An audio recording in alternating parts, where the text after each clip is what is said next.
Only 26 days remaining before we get to cast our votes for the upcoming election. Of course, we've already got absentee balloting underway, and then early voting starts in about 11 days, if I understand it correctly.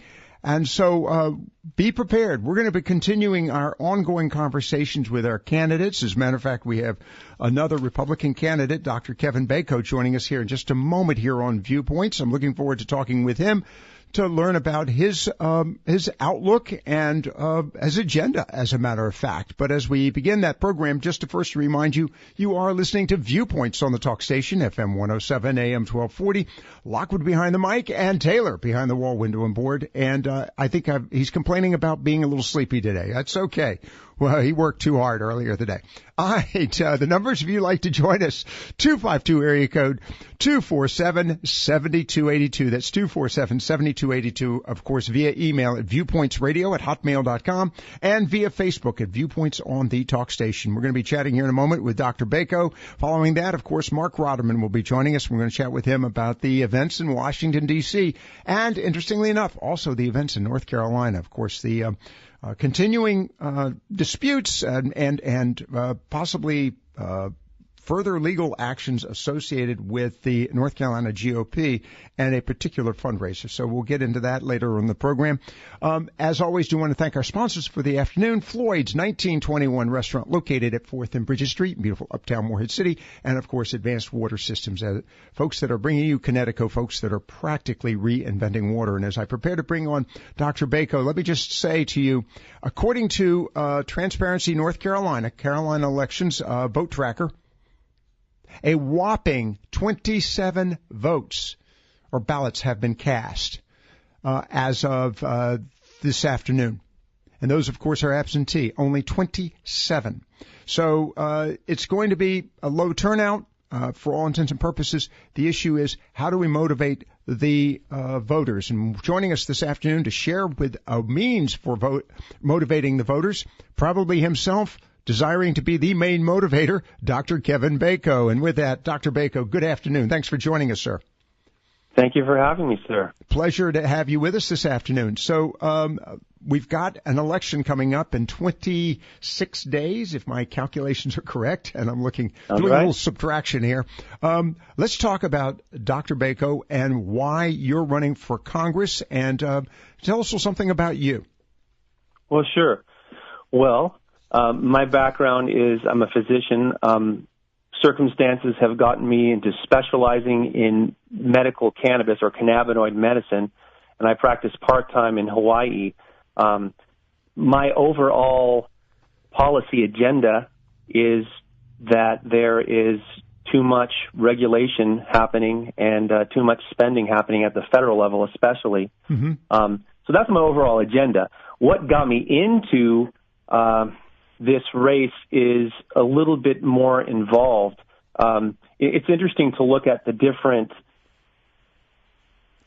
look at all of us candidates. So especially in the Republican race, there's 17 of us. Right. Mm-hmm. And I think most of us have a very similar outlook as conservatives. You know, we want to make America our priority, especially with regards to border security and immigration policy. I have some differences there relative to, I think we really need to recalibrate our foreign military policy.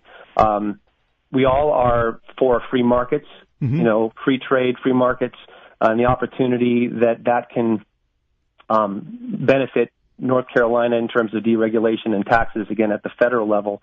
We all want to affirm family values. In terms of parental rights, religious rights, protecting the rights of the unborn. Again, I have some differences in terms of my approach, again, is to get government out of our lives as much as possible. So rather than trying to affirm or trying to force family policy on people, I want to get government out of the way in terms of things like, you know, schools. Like I want to get the government out of the way of federal government out of the way of regulating school policy, and the way that our welfare policy tends to undermine family values, I think it really needs to be evaluated too. Okay, so I'm you're definitely more on the libertarian axis of the field. So I hold the Constitution in high regard, and as an advocate of liberty, I apply that to our drug policy, and that's beginning to really get into why I've joined the field. Is that as a medical cannabis activist, I've been trying to establish my life full time in North Carolina, and I can't even practice my own profession because of the state of North Carolina's laws about medical cannabis. Now, that, of course, is in the process of changing as we speak here. I know that the legislature is looking at that issue, and I appreciate the concern associated with medical cannabis. But let's look at this in relationship to the 3rd Congressional District. Let's talk about your approach to the issues and what are the primary issues for the 3rd Congressional District, because that, of course, is their primary responsibility when you go to Washington if elected. Yeah. So I'm sorry, what was the question? So what are the primary concerns and agenda you have for the 3rd Congressional District? Right. Well, okay. So this kind of goes into one of the concerns that I have is that in my experience as an advocate for medical cannabis, my interaction with our state legislature has given me an uncomfortable sense of what many of our leaders think representation is. You know, as a specialist in medical cannabis, I feel like I have a lot to offer that conversation with our state legislature, and I can't even get a time of day with them. They won't talk to me about it.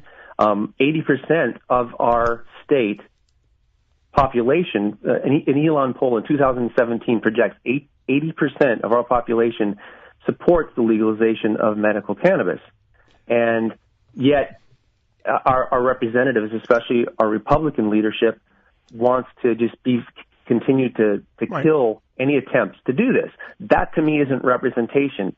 A representative doesn't just put their own ideology and their own party or obviously corporate interests ahead of what an overwhelming percentage of the population desires. So that's really one of the biggest things that I want to offer is actually be a representative. Okay, but I'm talking about in Washington, D.C., and issues associated with, for example, the military, agriculture, tourism, environment, the topic, for example, offshore oil exploration. What are the agenda items that you wish to take to Washington, D.C.? And particularly, by the way, and one of the topics that hasn't been discussed by many of the candidates, flood insurance and the impact that this is going to have on residential expenses here in eastern North Carolina because of our location with the Atlantic Ocean as well as major rivers and things of this nature. So let's talk about those issues as well. Absolutely. Okay. So again, the primary policy objective that I would have is to get government out of the way, and that involves deregulating and cutting back on spending. So one example would be our military policy. I think that we really do need to rethink of our foreign military policy. The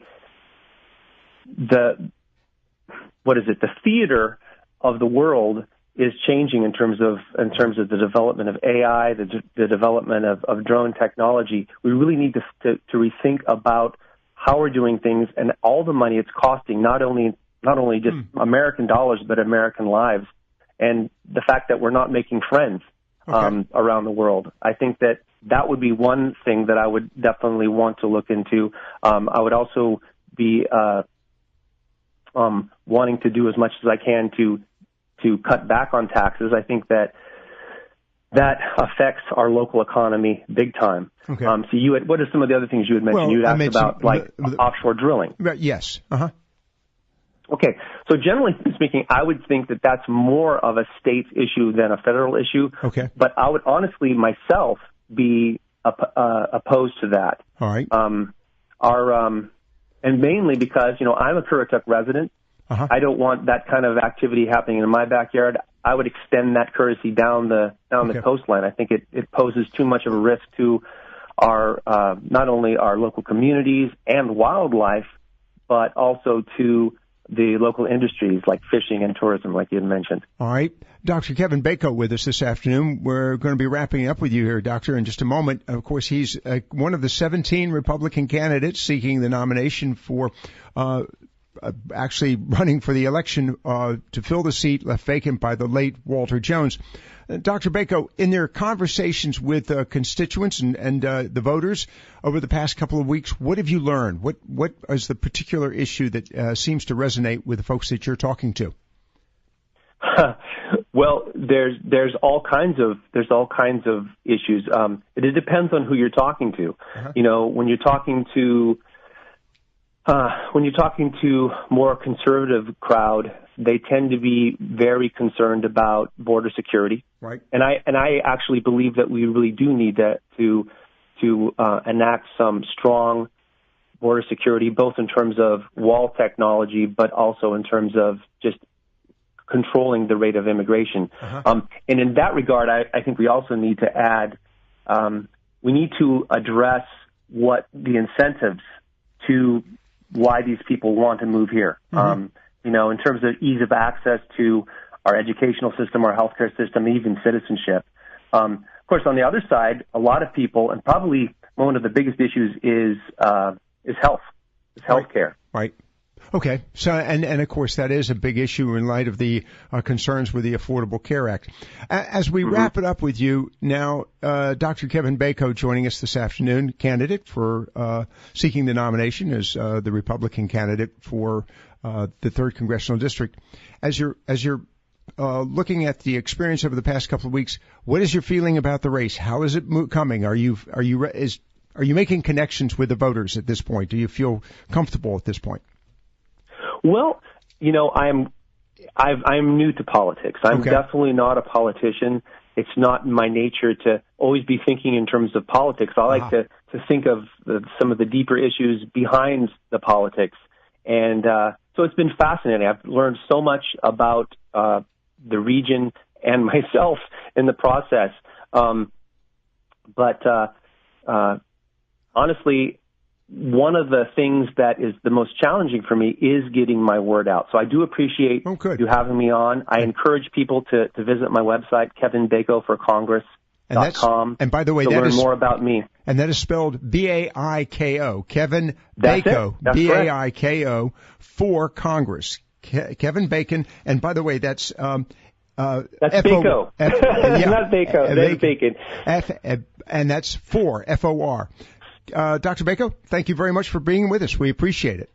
Thank you, Lockwood. I appreciate your time. Our pleasure. All right. Viewpoints here on the Talk Station, FM 107, AM 1240. Coming up in just a moment, Mark Rotterman.